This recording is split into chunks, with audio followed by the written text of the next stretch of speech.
Hi, it's Chris. The final Chapter 3 you will want to finish as soon as you complete Chapter 2. You do not want to pause for a couple of reasons. First, it is good to immediately begin circulating the water, particularly if it's hot, above 75 degrees Fahrenheit. Algae may begin to grow otherwise. If for some reason you cannot get the water circulating in a couple days, you may want to consider pouring in some liquid shock, especially if the temperature is above 80 degrees.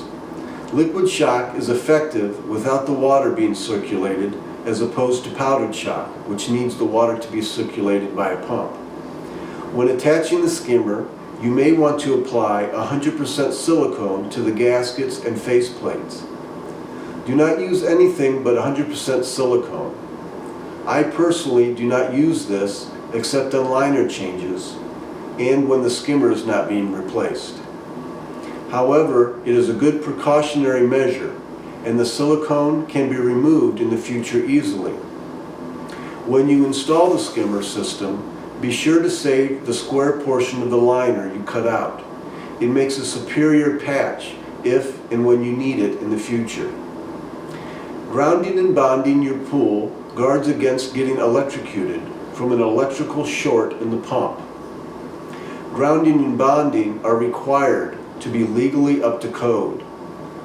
How to legally ground and bond your pool varies to an extent from state to state. That is something you will want to investigate, particularly if you intend on doing it yourself.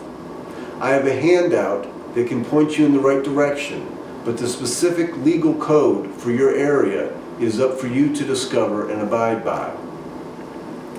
Many pump electrical cords come with a 3-prong twist lock. The correct female outlet for this 3-prong twist lock is a 20 amp size L5 twist lock female outlet. If you find you need to patch your liner, check out my liner patching video. As I show in the video, you may want to patch the liner from the backside. Patching from the backside of the liner helps secure the patch better than from the outside. However, keep in mind that if the liner is more than 1 season old, you cannot drain the pool completely, or you risk ruining your liner, as I discuss a little later. Patching a seam separation is generally not a long-term solution, but patching a small tear can be. If you find a seam separation and need to get the liner replaced, it is smart to patch the seam and drain the pool with a pump. That would prevent the water draining into the pool sand foundation and cause more headaches when you replace the liner. The first place a hole may show up can be at the pool ladder. It is wise to use a ladder mat or something similar, like a rubber bathtub mat, to prevent this from happening. Once the liner is 1 season old, you should never drain the pool below 6 inches. If you did, the liner would shrink, and when you tried to refill it, the liner may tear, or worse, pull the pool down completely. If you do need to drain a seasoned liner, do not do it in the sunlight. Drain the pool at night, and handle whatever you must early in the morning before the sun is fully out. The sun accelerates the process of liner shrinkage. And afterwards, be sure to fill the pool back up quickly. Backfilling is important to complete 2 in a timely fashion. Backfilling prevents the mason sand from washing out over time, but do not backfill more than 12 inches.